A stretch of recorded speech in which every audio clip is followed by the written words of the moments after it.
En décembre 2025, le Burkina Faso a connu un bouleversement militaire inédit. En 30 jours, les forces armées ont mené plus de 40 opérations, soit une attaque toutes les 17 heures. Ibrahim Traoré, architecte de cette offensive continue, a renversé le rythme de la guerre en imposant une cadence incessante. Cette stratégie, loin d'être une simple réponse, a transformé la nature même du conflit. Mais qu'implique ce nouveau rythme pour l'armée du Burkina Faso et ses adversaires? Ibrahim Traoré a-t-il découvert une méthode pour priver l'ennemi de toute chance de réagir? La stratégie de Ibrahim Traoré n'a pas seulement modifié la dynamique du terrain, elle a aussi redéfini les attentes des Burkinabés en matière de sécurité. En imposant un rythme militaire ininterrompu, l'objectif était clair, à savoir épuiser les groupes armés en leur retirant leur capacité à se replier ou se réorganiser. Cette approche, risquée mais audacieuse, visait à transformer la fatigue en un atout stratégique. Mais alors, à quel point cette stratégie pourrait-elle être durable? Si l'État parvient à maintenir cette cadence, le pays pourrait enfin retrouver un semblant de stabilité. Cependant, si cette pression devient trop forte, cela pourrait compromettre la cohésion interne de l'armée. Le pari est grand, mais le potentiel de succès l'est tout autant. Quelles sont donc les véritables implications de ce changement radical? Décembre 2025 a été un mois de transformation pour le Burkina Faso. En seulement 30 jours, les forces de défense ont lancé plus de 40 opérations, avec un rythme d'attaque impressionnant, soit une offensive toutes les 17 heures. Cette stratégie de pression permanente, initiée par Ibrahim Traoré, a changé la donne sur le terrain. Au lieu de se contenter de réagir aux attaques ennemies, les forces burkinabées ont décidé de prendre l'initiative, en imposant un cycle de violence qui n'a pas laissé de répit à l'adversaire. Le concept derrière cette approche est simple: priver les groupes armés du temps et de l'espace nécessaire à leur repli ou leur réorganisation. En éliminant ces zones de refuge, Ibrahim Traoré espérait non seulement désorienter l'ennemi, mais aussi redéfinir la notion même de sécurité. En fait, chaque opération menée servait de préparation pour la suivante, créant ainsi une chaîne d'assaut ininterrompue. Les forces du Burkina Faso, longtemps cantonnées à une posture défensive, sont passées à une défense de mouvement. Plutôt que de simplement repousser l'ennemi, elles l'ont constamment poursuivi, forçant les groupes armés à se disperser. Ce changement de rythme a permis de libérer de nombreuses zones stratégiques qui étaient auparavant sous le contrôle de ces groupes. Toutefois, cette intensification des attaques a aussi un coût. Chaque opération épuise les ressources humaines et logistiques, et si cette cadence venait à s'interrompre, il existe un risque de fatigue pour les troupes. Au cœur de cette stratégie militaire menée par Ibrahim Traoré, l'une des clés du succès réside dans l'implication active des forces locales. En rendant les habitants des zones de conflit partie intégrante de l'effort militaire, il a créé une dynamique nouvelle. Dans l'est du Burkina Faso, des volontaires locaux ont joué un rôle crucial en guidant les unités régulières dans des territoires où la carte perdait de son utilité.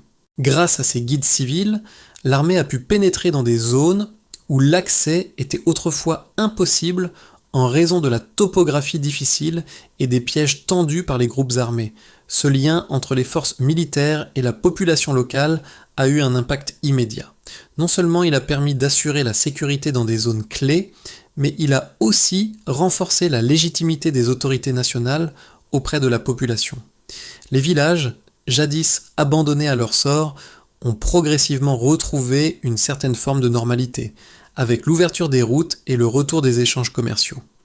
Un sergent dans un village récemment libéré résumait cette transformation en disant « Nous ne défendons pas un lieu, nous défendons l'idée qu'il restera vivant ». Ce changement de perspective a eu des répercussions profondes. Au lieu d'être perçue comme une force étrangère, l'armée est désormais considérée comme un acteur essentiel de la vie quotidienne, redonnant espoir et confiance à une population fatiguée. Ibrahim Traoré a ainsi réussi à instaurer une nouvelle forme de guerre, où la présence continue et l'implication des civils deviennent des armes tout aussi puissantes que les frappes militaires elles-mêmes. Décembre 2025 a été marqué par une série d'attaques militaires coordonnées qui ont redéfini le rythme de la guerre au Burkina Faso. Sous la direction de Ibrahim Traoré, l'armée burkinabé a enclenché une série d'opérations sans relâche, frappant plusieurs régions en même temps. Le principe était simple, frapper vite, frapper fort et surtout, ne jamais laisser l'ennemi reprendre son souffle. Ce changement radical de stratégie a imposé une pression constante sur les groupes armés qui se sont retrouvés dans l'incapacité de se regrouper et de se réorganiser. Le premier acte de cette nouvelle stratégie a été la vitesse. En quelques jours, des zones auparavant considérées comme inaccessibles ont été nettoyées par les forces burkinabées. L'ennemi, pris au dépourvu, a dû abandonner ses positions et se disperser. Mais cette victoire n'a pas été un simple coup d'éclat. Elle faisait partie d'un cycle, un enchaînement d'attaques conçu pour perturber les groupes armés, les forçant à fuir constamment sans jamais pouvoir se poser. Ensuite est venue la répétition. Les forces burkinabées n'ont pas seulement attaqué une fois, elles sont revenues à plusieurs reprises sur les mêmes zones, les rendant quasiment impraticables pour l'adversaire. Une attaque suivie d'un retrait, puis un retour quelques heures plus tard pour empêcher toute tentative de réorganisation. C'était une guerre d'usure, une guerre de mouvement, où chaque opération préparait la suivante. Ce rythme imposé a bien sûr eu un effet sur le moral des combattants rebelles. La peur du retour constant des forces burkinabées les a poussés à se disperser, à abandonner leurs armes et à fuir vers des refuges toujours plus lointains. Cependant, cette stratégie n'était pas sans risque. En imposant un tel rythme, les forces de Ibrahim Traoré mettaient à l'épreuve leur propre endurance. La logistique de cette guerre continue, sans pause, était un défi majeur. Les troupes étaient constamment en mouvement, la fatigue devenait un facteur clé à gérer. Mais Traoré savait que l'intensité de l'effort était nécessaire pour maintenir la pression sur l'ennemi. Et tant que l'armée burkinabé maintenait cette cadence, l'ennemi n'aurait d'autre choix que de fuir. Le troisième élément de cette stratégie a été l'adaptation des méthodes. Les forces aériennes et terrestres ont travaillé en totale synchronisation. Les frappes aériennes précises ont été coordonnées avec les attaques au sol, permettant d'éliminer les positions ennemies en temps réel. La capacité de l'armée à s'ajuster en fonction de l'évolution des combats était essentielle pour maintenir cette dynamique. L'ennemi, en revanche, a eu du mal à s'adapter à cette nouvelle forme de guerre. Mais ce n'était pas seulement une guerre de frappe militaire, c'était aussi une guerre de perception. Les habitants, qui avaient vécu sous la menace des groupes armés pendant des années, ont commencé à voir un changement. Les routes, jadis fermées, ont été réouvertes. Les marchés, autrefois déserts, ont recommencé à vibrer de l'activité économique. Les Burkinabés ont ressenti un retour de la stabilité, et cet aspect psychologique a été tout aussi important que les victoires militaires. La guerre n'était plus seulement une question de territoire, mais de la capacité à faire ressentir la présence constante de l'État. Les résultats de la stratégie de Ibrahim Traoré sont visibles à travers des chiffres impressionnants. En décembre 2025, les forces du Burkina Faso ont mené plus de 40 opérations militaires coordonnées en seulement 30 jours, soit une moyenne d'une attaque toutes les 17 heures. Cette intensité a non seulement désorganisé les groupes armés, mais elle a aussi bouleversé l'équilibre stratégique dans plusieurs régions du pays. Un élément clé de cette approche réside dans la répétition des attaques. En réitérant les frappes sur les mêmes zones, les forces burkinabées ont créé une pression constante, empêchant les groupes armés de se stabiliser ou de se réorganiser. Ce cycle incessant a contraint l'ennemi à fuir et à se disperser, réduisant ainsi sa capacité à mener des actions offensives. Un autre indicateur frappant de l'efficacité de cette stratégie est la transformation du terrain. En l'espace d'un mois, les forces burkinabées ont repris le contrôle de 200 villages qui avaient été perdus à cause de l'insécurité croissante. Ces villages, souvent situés dans des zones reculées, sont revenus sous la gestion de l'État, ce qui a permis de rouvrir les routes essentielles à la circulation des biens et des personnes. Cette reconquête a eu un impact immédiat sur la vie quotidienne des habitants, qui ont retrouvé un semblant de normalité avec l'acheminement de nourriture, l'accès aux services et la réactivation des marchés locaux. En effet, le commerce agricole a enregistré une augmentation de 25% à la fin de l'année 2025, un chiffre révélateur du retour de l'activité économique dans ces régions auparavant abandonnées. D'un point de vue militaire, les résultats sont tout aussi significatifs. Le nombre de missions de surveillance et de frappe a considérablement augmenté, avec près de 80 missions aériennes réalisées en soutien aux troupes au sol. Cette coordination entre les différents corps de l'armée, notamment les forces terrestres et aériennes, a permis une réponse rapide et efficace, réduisant ainsi les marges d'erreur dans les frappes. En parallèle, les désertions au sein des rangs des forces burkinabées ont chuté de près de 60% en décembre, un signe de la cohésion renforcée au sein des troupes grâce à la constante présence et au soutien logistique. Cependant, ces chiffres ne racontent qu'une partie de l'histoire. Les véritables changements ne sont pas seulement militaires ou économiques, mais aussi psychologiques. La population, qui vivait dans la peur depuis plusieurs années, commence à percevoir la guerre différemment. Le retour de l'État à travers la réouverture des routes et la réactivation des services de base a transformé la perception du danger. Les Burkinabés ont constaté qu'une présence constante pouvait remplacer la peur. Ce sentiment d'assurance a été essentiel pour restaurer la confiance et redonner espoir à un peuple fatigué. La stratégie de Ibrahim Traoré, bien que saluée par certains, a également suscité des critiques. D'un côté, les partisans de cette doctrine offensive soulignent les succès immédiats, notamment la reconquête de 200 villages, la réduction des désertions militaires de 60% et une activité économique renaissante dans les zones dévastées. Selon eux, l'intensité de l'attaque, le rythme imposé par l'armée et la coordination entre les différentes branches des forces armées ont permis de neutraliser les groupes armés et de rétablir la stabilité dans des zones longtemps abandonnées. Ils estiment que la pression continue désorganise l'ennemi bien plus efficacement que toute défense statique, en lui retirant son avantage stratégique de surprise et de réorganisation. Cependant, cette stratégie n'est pas sans risque. Les critiques mettent en garde contre l'épuisement des troupes et l'impossibilité de maintenir un tel rythme sur le long terme. Les chiffres montrent certes des victoires immédiates, mais l'usure des forces pourrait nuire à la capacité de l'armée à maintenir l'élan. La fatigue physique et psychologique des soldats, soumise à un rythme aussi soutenu, pourrait devenir un facteur limitant si les conditions logistiques et la rotation des troupes ne sont pas gérées de manière optimale. Un manque de ressources humaines et matérielles pourrait entraîner une perte de cohésion au sein des forces, compromettant ainsi l'efficacité de cette approche. De plus, certains analystes soulignent que même si l'armée a réussi à reprendre des territoires, l'adversaire pourrait apprendre à s'adapter à cette nouvelle forme de guerre. La dispersion des groupes armés ne garantit pas leur défaite totale. Certains pourraient chercher à se réorganiser ailleurs, dans des zones plus sûres ou à travers des attaques sporadiques.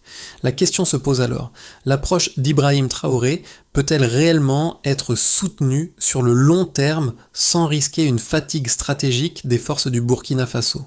En résumé, cette stratégie est une course contre la montre.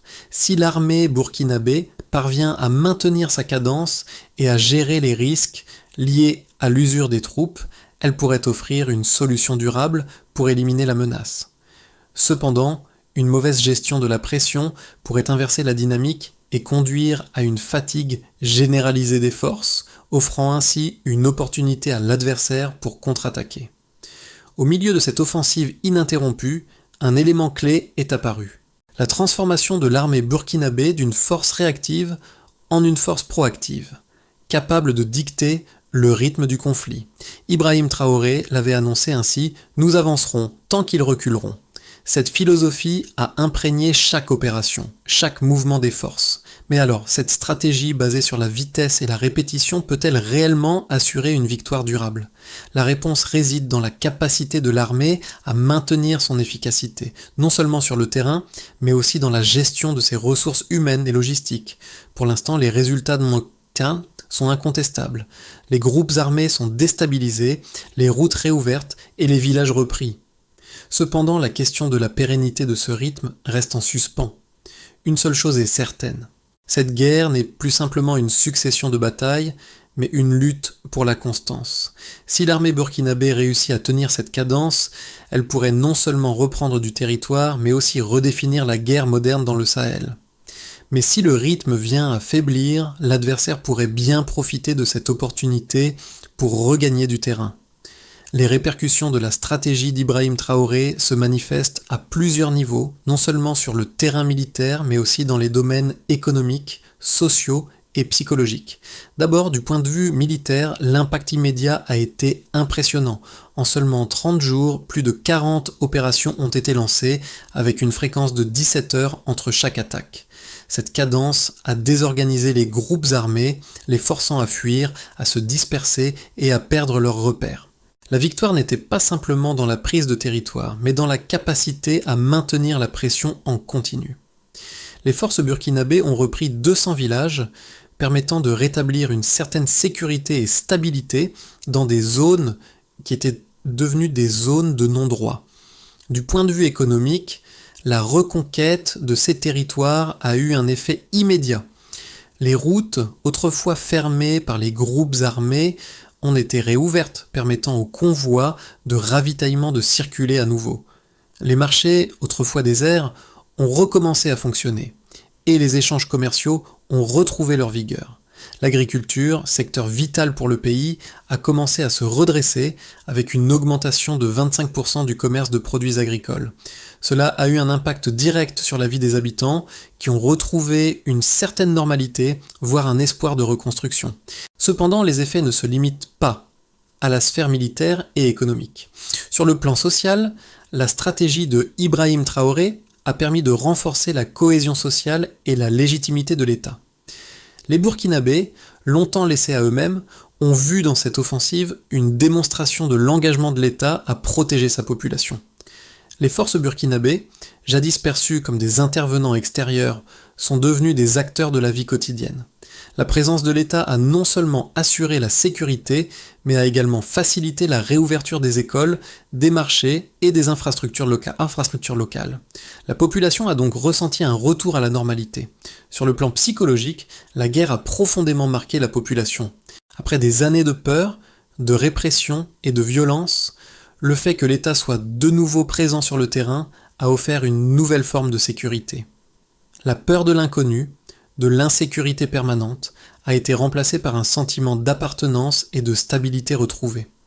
Les Burkinabés, en particulier dans les zones rurales, ont commencé à voir la guerre non plus comme une série de batailles aléatoires, mais comme un processus continu de résistance et de persévérance.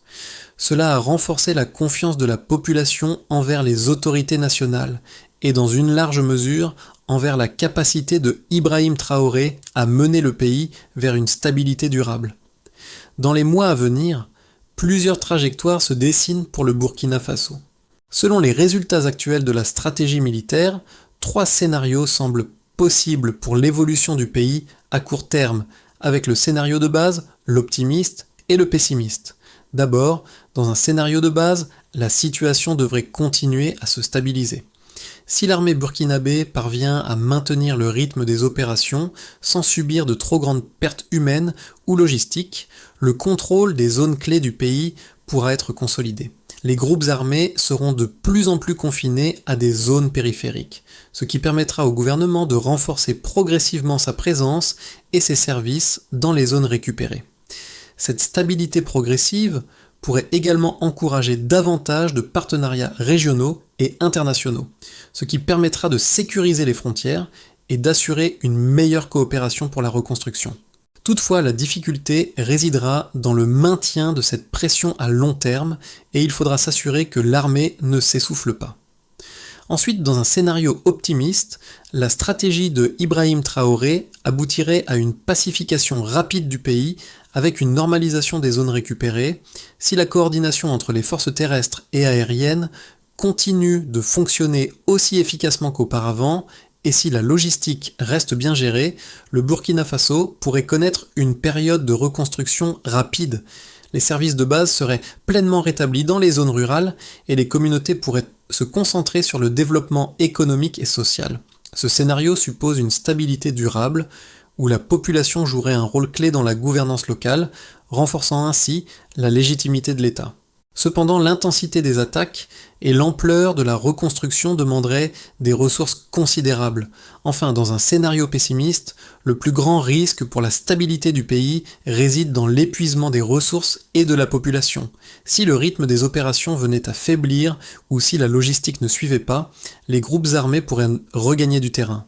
Le manque de soutien matériel ou de nouvelles recrues pourrait mener à une perte de dynamisme, ce qui créerait un vide que les groupes armés pourraient exploiter. La guerre pourrait alors se prolonger indéfiniment et la population pourrait perdre confiance dans la capacité de l'État à maintenir la paix. Le moral des troupes pourrait également en souffrir, surtout si les pertes augmentent. Cela provoquerait une instabilité prolongée et pourrait entraîner des tensions sociales et politiques internes. La situation au Burkina Faso, après plus d'un mois d'offensive menée par Ibrahim Traoré, n'est pas seulement un problème militaire. C'est une question de responsabilité collective, de ce que chaque citoyen et chaque soldat porte sur ses épaules. La guerre ne se mesure pas seulement en termes de victoire et de défaite, mais aussi en termes de sacrifice et de résilience. Pour la population, cette offensive continue représente un double enjeu avec d'une part la reconquête des territoires péniblement perdus et d'autre part la reconstruction d'un pays qui se relève lentement après des années d'insécurité. Pour les habitants des zones rurales, chaque kilomètre de route reconquis, chaque village libéré, signifie un retour à la normalité. Les femmes, les enfants et les travailleurs de la terre voient leur quotidien bouleversé par les combats, mais ils ressentent également une nouvelle forme d'espoir. L'issue de cette guerre ne dépend pas uniquement des forces armées, mais aussi de la capacité des communautés locales à se rassembler et à participer activement à la reconstruction. Ibrahim Traoré a réussi à redonner aux Burkinabés une forme de dignité en leur offrant la possibilité de contribuer au changement. Cependant, les répercussions de ce conflit ne se limitent pas au terrain militaire. Elles s'étendent à chaque aspect de la vie sociale et politique du pays.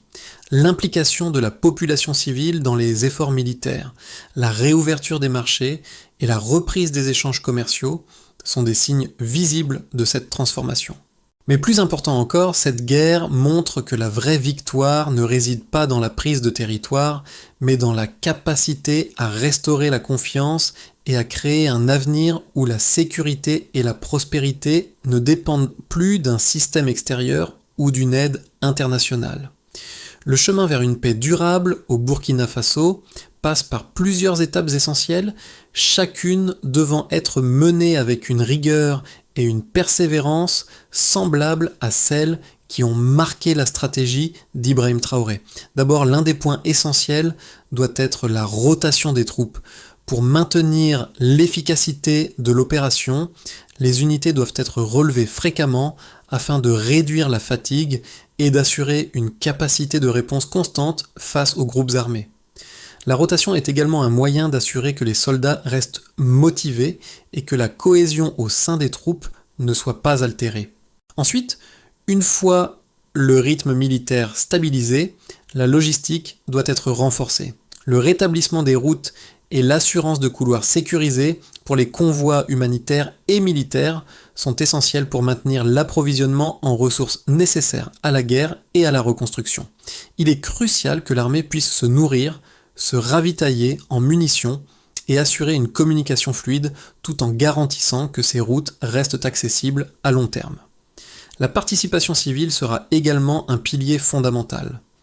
La réintégration des services publics dans les zones nouvellement sécurisées est primordiale pour solidifier la légitimité de l'État. Les autorités locales doivent reprendre leur rôle et assurer la gouvernance sur le terrain en fournissant des services de base comme l'éducation, la santé et la sécurité. Ce processus doit être accompagné d'une lutte informationnelle pour contrer les rumeurs et maintenir le moral de la population. Enfin, la coopération régionale doit être consolidée. Le Burkina Faso doit renforcer ses partenariats avec ses voisins, notamment le Niger et le Mali, afin d'assurer une défense frontalière commune contre les groupes armés transnationaux. Cette coopération sera essentielle pour éviter que ces groupes ne trouvent refuge au-delà des frontières et pour sécuriser durablement la région. À la fin de ce mois décisif, le Burkina Faso ne se contente pas de repousser ses ennemis. il se redéfinit. Ibrahim Traoré a compris que la guerre n'est pas seulement une succession de victoires sur le terrain, mais une bataille pour l'âme du pays. Chaque victoire militaire a permis d'enraciner l'État dans la vie quotidienne des Burkinabés, de montrer que l'État peut être une présence constante, même après le départ des troupes. Dans un village repris, après des semaines d'affrontements, un habitant a déclaré « Nous ne défendons pas un lieu, nous défendons l'idée qu'il restera vivant. Ce retour à la vie, à la normalité est ce qui marque le plus profondément. Loin d'une simple reconquête géographique, cette guerre a redonné à la population la possibilité de vivre sans crainte. L'armistice, pour Ibrahim Traoré, ne réside pas dans la signature d'un accord, mais dans la persistance de l'effort, la capacité à maintenir une présence constante sur le terrain. En regardant les villages se redresser, les marchés se rouvrir et les routes se rouvrir à la circulation, on voit qu'une nouvelle forme de résilience s'est installée. L'espoir, cette fois, n'est plus seulement une promesse, mais un acte tangible, réalisé chaque jour par ceux qui choisissent de tenir le rythme. Le Burkina Faso a déjà montré qu'il pouvait se relever de l'adversité. Mais l'avenir du pays ne repose pas uniquement sur les actions militaires d'aujourd'hui, mais sur la capacité à préserver cette dynamique de constance et de persévérance. Ibrahim Traoré a souvent répété que la victoire ne réside pas dans un pic de gloire, mais dans la capacité à maintenir l'effort sur le long terme. C'est cette endurance collective qui forge l'avenir du Burkina Faso. Pour continuer sur cette voie, chaque citoyen, chaque soldat et chaque village a un rôle à jouer. La stabilité ne peut être construite par un seul acteur, mais par une communauté entière unie autour de l'idée d'un avenir sans crainte. Les défis resteront nombreux, mais la direction est claire. Le Burkina Faso a pris en main son destin et doit maintenant avancer avec une confiance renouvelée. Et vous, en tant que citoyen de ce pays, comment pouvez-vous contribuer à ce changement ? À quelle étape de cette transformation souhaitez-vous vous engager ?